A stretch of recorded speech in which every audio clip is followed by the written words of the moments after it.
So whenever I am looking at a creator connection campaign to determine if I am going to accept it, because I'm trying to make that sweet creator connection dough, I am looking at a certain set of criteria, not just product criteria, and I've talked a lot about that in the past, and I'll cover that briefly here.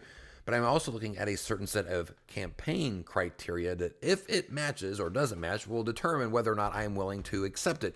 I'm not going to let my emotions run me, because if I let my emotions run me, I think I can make money on all of them. I am doing this.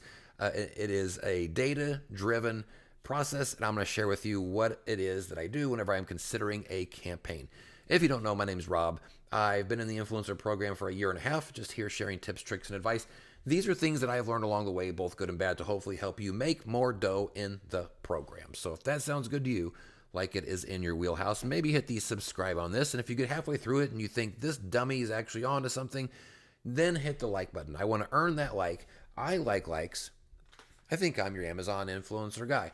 Now, whenever I talk about creator connections, and if I'm going to accept it, look, if I've already made a video for this and it's on site for this mouse, I'm accepting that campaign. I don't have to do anything. I've got the video already up. I'm just slapping my content link on it. I'm not talking about that. What I am talking about here in this is new opportunity.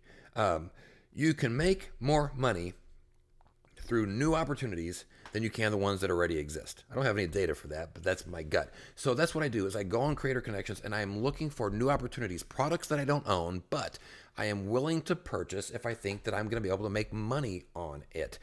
And whenever I'm doing this, there are two different areas that I have to consider, two different sets of criteria. So let's talk first about the product criteria. I'm on there, I'm looking at campaigns, I'm looking at the products, and if I see something that catches my eye, I'll click it, and then I'll look at the product page itself, right? The actual page, the Amazon.com/DP/ whatever the ASIN is, right? Because I want to see two things on there. And I've talked about this in tons of my videos. If you don't already know, go back and watch. But briefly, it is, has it been selling? 50 sold in the last 30 days, 500 sold in the last 30 days, 5,000, whatever. There's got to be a number there. If there's not, nothing else matters, and I'm not interested. If it passes that piece of criteria, that passes that test, I am looking for influencer saturation. I need there to be in the upper carousel. And again, if you've watched my other videos, you know that's the only carousel I care about. I don't care about the lower carousel. If there is one brand video in the upper carousel and no influencer videos anywhere on the page, it passes that test for me. So it's been selling and there is no competition. The product criteria is a yes for me. But now I have to look at the creator connection campaign criteria. And I am looking at two things, and these two things are related to each other and also related to the sold in the last 30 days. Let me explain why. If you look at a campaign and it's only open for 30 more days, you know, if you're going to buy that product, 30 days is not a long time for that product to expose to the buyer market, right? You have to really hope that it sells. And so that takes us back to the how has it been selling in the last 30 days, and how many has it been selling in the last 30 days? If it's been selling 50 and you need, you know, and let's say the product commission is 50%, you need to sell 2 just to make your money back. You need to sell 3 to make money. If it's only selling 50 overall over the last 30 days and it's only open for another 30 days, you have 1 month left on the campaign and you're like, should I accept it or not? That's a really tight squeeze. Again, it's a good commission because it's 50%, but there's only 30 days left or less, and it hasn't really been selling that much. Or let's say, what if it was that same situation, but only a 10% commission, right? It's been only selling 50 a month. You only have 30 days left, and it's only a 10% commission. The product's cool, but are you going to be able to make your money back in 30 days? It's going to be tough unless it starts selling a lot more. So for me, what I start to do is I start to kind of play this game where I'm dancing around the how many has sold, what is the commission rate, and how long does it have left open? Let's take, for example, something that's been selling a bunch, right? Something that's been selling, let's say, well, not a bunch. Let's just say something middle of the road, 400 sold in the last 30 days. And you have 60 days left on the campaign, 2 months, right? That's pretty good exposure time for something that's selling pretty well. If the commission rate on that is 50%, I'm doing that one all day long. I'm going to make my money back on that one because it's been selling. I'm going to be the only video on it, at least for a while. And all I need to do is sell 3 over the next 60 days. It's selling 400 a month. That looks really good. But then you take that same, again, product. It's selling 400 a month. But what if you've got 60 days and only a 10% commission rate? You know what I mean? Like all of a sudden that squeezes a little bit because now you have to sell, 10 of them to make your money back over the next 60 days. You need to sell 11 to start making money, and you're really not going to make much. It's only a 10% commission at that rate.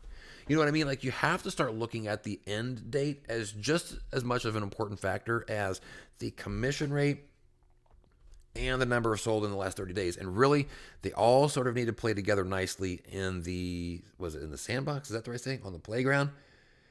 They all impact each other. Let's take another scenario.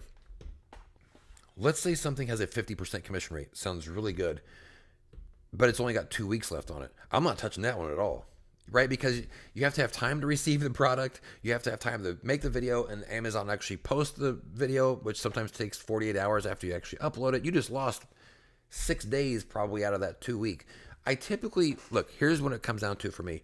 I typically am not taking anything under 30 days or less unless it's a 50% commission rate and it's selling really well. I'm usually looking for most campaigns that are at least 60 days, but to be honest, I want that sweet spot to probably be 3 months or more. Those are my favorite. The ones, if I can get me a 30% commission rate on something that's open for another 4 or 5 months and there's no other influencer competition, I'm excited about that. So that's what I wanted to tell you guys. Keep that in mind. You can get trapped by a good campaign that just doesn't have enough time left on it, and you don't want that. Yeah, you still got the on-site video sitting out there, but that's not why you did it to start with. You did it because of that campaign and that sweet, sweet commission, and you're going to miss out on it because it didn't have enough time to breathe out on the open market. I have more Creator Connection videos on the way. I've really turned the corner as far as how I'm approaching Creator Connections. I used to see it as an add-on to my on-site videos. Like, so if I did this and then I did the on-site video, and then maybe a campaign comes along for it, maybe it doesn't. But now I am targeting Creator Connections as new opportunities. I just think it's that powerful. It's no longer an add-on. I'm almost looking at it now as like the primary. So kind of an interesting thing. So I'll have more videos on the way about that. I'd be curious you guys' thoughts on this if you have any, and if not, I'm just glad you guys were here hanging out with me, and I hope that you found some sort of insight with this. And if you did, now's the time to hit that like button. And if you haven't hit subscribe already, what are you doing? Like, we're like two people whose lips are on our forehead, and we're just rubbing our faces together in the wrong spots. So that's it. Thanks you all so much for watching. We'll see you on the next video. Peace out.